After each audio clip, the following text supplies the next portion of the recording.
Hello and welcome to this pre-recorded event for GCE Physical Education 6PE03.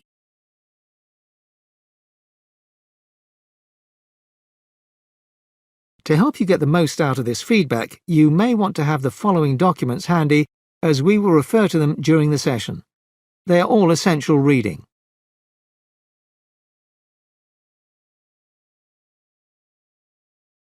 During the session, we will be looking at performance of candidates during this summer's examination, looking at the examiner's report, and looking at any issues to come out of this summer's examination.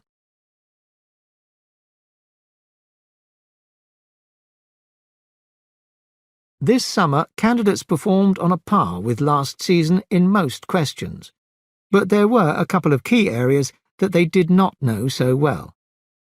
There were some clear positives. Candidates had planned their timing, and there was no evidence of them running out of time.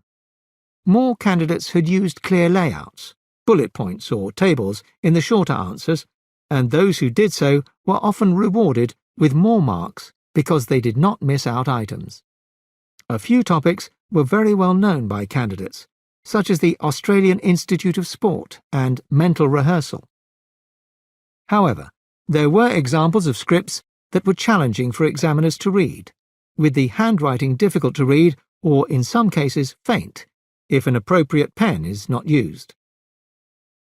Candidates who did not use clear layouts and ensure that they made enough points for the number of points in the marks scheme often miss marks by repeating points or not expanding points sufficiently.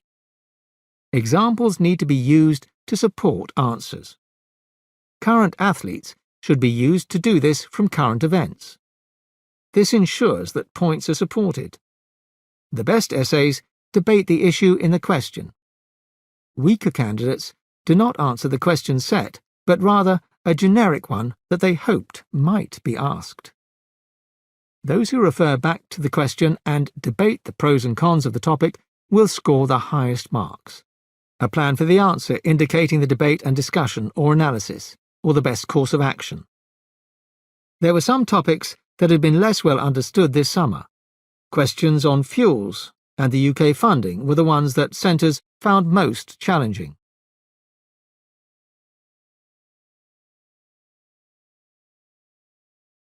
Candidates who do well in exams tend to lay out their answers clearly. This is an excellent example of a candidate who has decided to set their answer out in a table, allowing them to check that they have answered both parts of the question.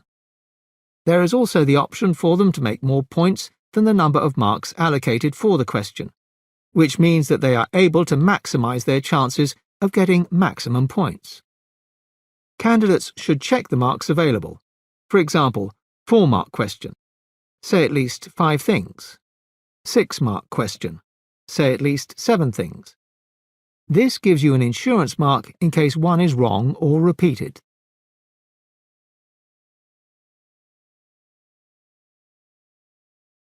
This is another excellent example of a candidate who scores maximum marks on a question.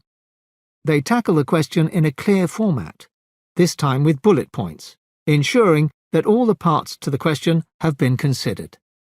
They can also make additional points. It is clear and easy to check they have made appropriate points without repeating.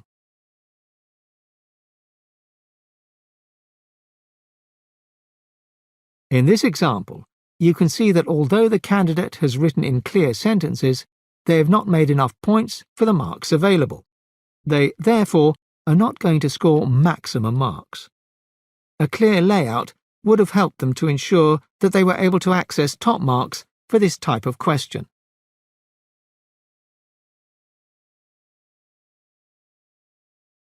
Candidates who used clear layouts scored well, and often did not miss out part of the question if it was a 2-part question.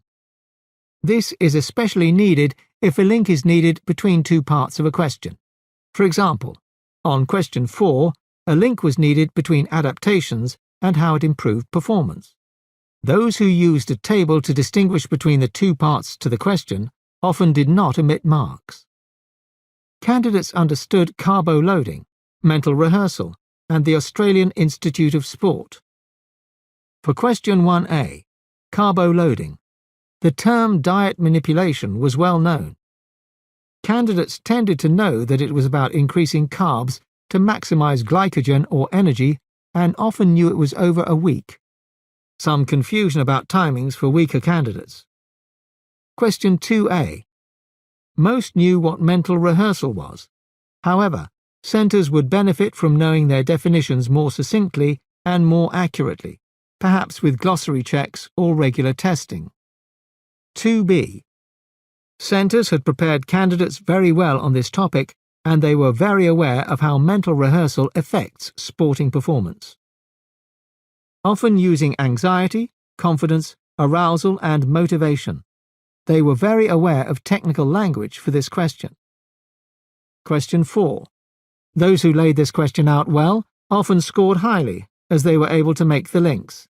Those who did not often missed out marks.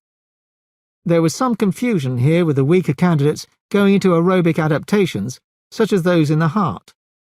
Questions 6A and 6B. 6B was generally well answered, with many candidates able to make more than the 6 points required for a maximum score. However, 6A was less well done, with points from 6B often put into 6A's answer. They were aware of the Montreal Olympics, though sometimes with incorrect dates, and some knew about the desire to emulate East Germany. Some confused the question and repeated 6B. 6B has been well taught and well understood in centres.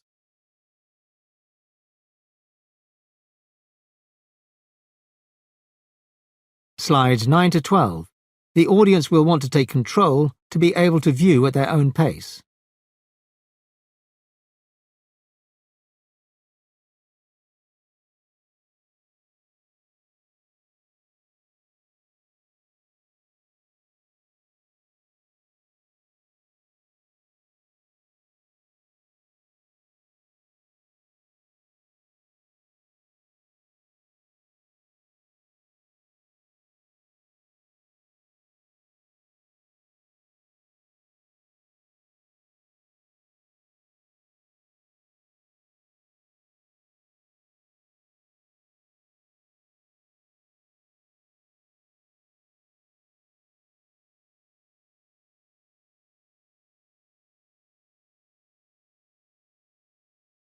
This is an example of an essay that is well constructed and well written.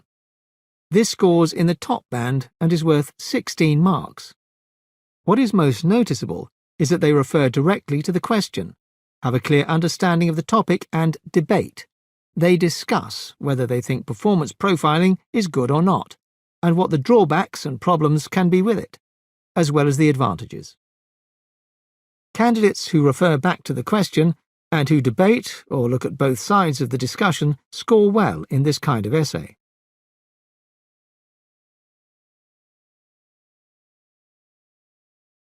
Slides 13 to 15. Listeners should take control to view in their own time.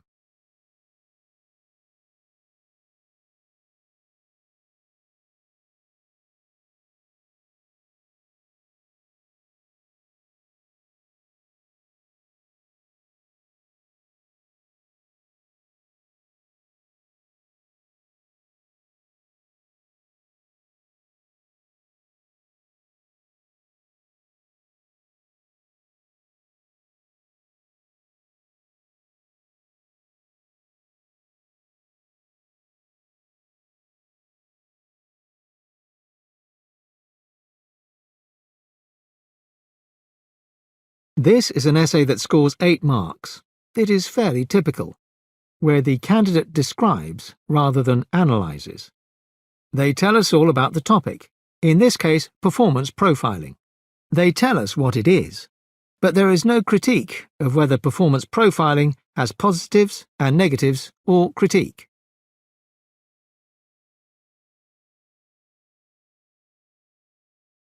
On Essay 8 for the performance profiling, there were a large number of weaker candidates who were not clear about what performance profiling was. They generally did not explain it well at all in Band 1. In Band 2, candidates knew what performance profiling was and explained it, often with the term wagon wheel. However, more in the form of a list and a description than any analysis.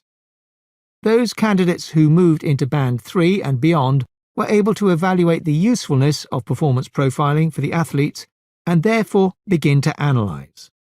Those who did this well brought in things like discussing it with the coach and the fact that it had disadvantages, such as subjectivity and it being time-consuming. Candidates on both essays showed better evidence of planning and structure and less evidence of running out of time, given how many marks the two essay questions are worth. On Essay 9, the weaker candidates did not support with examples. They often included things that were not relevant to the last hour. For example, carbo loading. Those in Band 2 often missed out on an area from the specification. For example, physiology, psychology, or technical. There was also a lack of good use of terminology. Students have studied this course for 2 years and really must use technical words from the course, rather than the sort of comments that anybody would make who just watches sport on the TV. Moving into Bands 3 and beyond, candidates substantiated points with examples, including all 3 areas from the specification, used technical language, and evaluated the strategies. Better candidates debated which things were effective and the fact that some things are not possible in the last hour. For example, there was discussion about the fact that the last hour it is limited as to what can be achieved, or the effectiveness of things like warming up.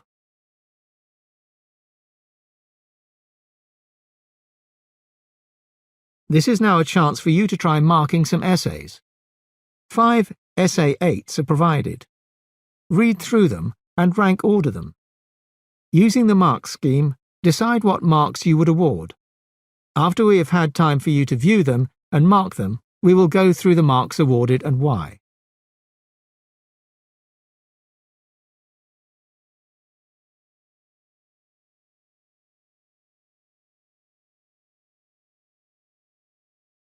Essay 1 scored 6 marks.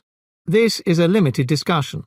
It only really tells us that performance profiling is useful for finding strengths and weaknesses and using that to make adjustments and plan training. There is a lot of repetition of this one point. There is no explanation of what performance profiling is. It tells us we can use it to set goals. There are no examples of athletes who have used it or anything to back up the points made. Essay 2 scored 14 marks. This is a good discussion with some evaluation. Tells us what performance profiling is, then explains we can use it to assess strengths and weaknesses. We can use it to set goals and adapt training. Goes through physiological and psychological use of performance profiling with an example of each. Suggests it can be used for benchmarking and motivation. Gives some criticisms of it, qualitative data. Gives some positives and negatives of the use of performance profiling. There is some evaluation of its use. Essay 3 scored 9 marks. This is still a basic discussion.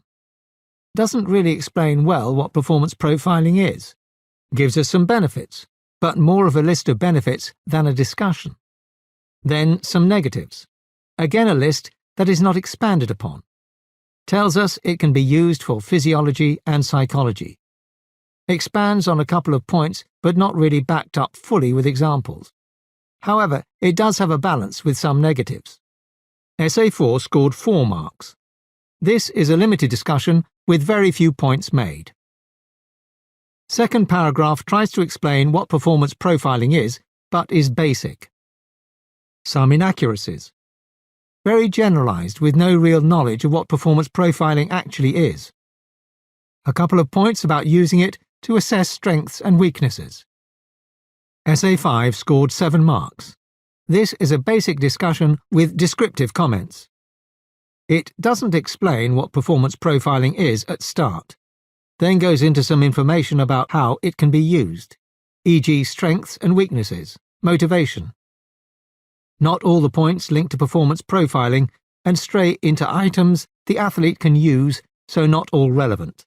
At the end, they tell us what performance profiling is. Some examples are irrelevant.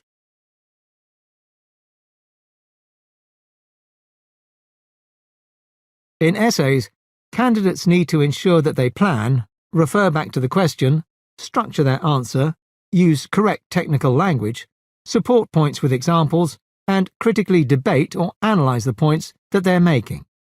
It is not just a description of the topic area. Use of the term "I think" often helps them to add opinion. A useful structure is point, example, explanation, and debate or discussion, I think, in each paragraph.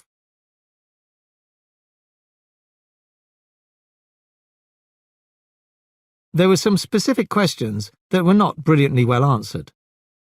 For question 1b, not enough candidates used the advantages and disadvantages layout, ensuring they mentioned at least 3 for each for the 6 marks.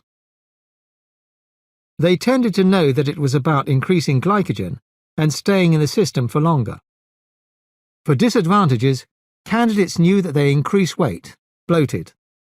A clear table showing advantages and disadvantages would have helped this. For question 3, candidates did not answer the question about fuel depletion well at all. There was a real lack of technical knowledge on this question, and in many cases a misunderstanding of what the question was about. Many cited the lactic acid build-up and central governor rather than actually focusing on the fuel. For question 5, candidates sometimes focused just on SMART, which meant they limited the marks that they were able to score. Candidates will need to remember that they need to focus on 6 different things for 6 possible marks and expand the focus of their answer accordingly. Question 7. This was a 2-part question. The second part was largely ignored by candidates, which limited the marks available. It would have benefited from a layout like question 4 with 2 parts. Funding as the first heading, and the second column would be the link to performance. Too many candidates got bogged down in one of 2 sources of funding only, which limited marks, and as it was out of 8, they needed to be mentioning at least 8 things.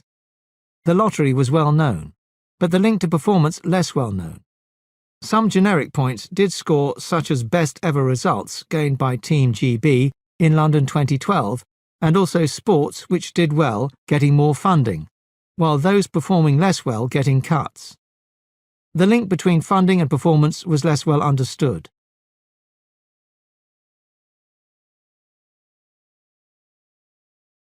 Things to focus on are, firstly, ensuring that technical language is used in essays.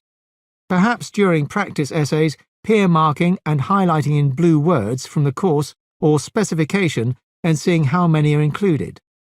Secondly, ensuring debate is included in essays.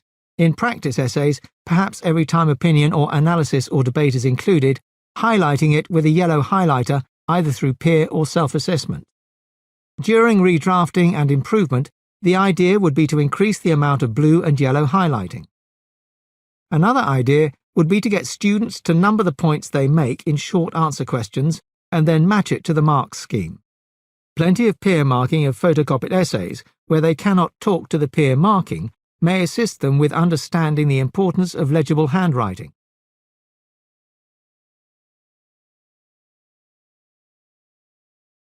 There are other things that may help.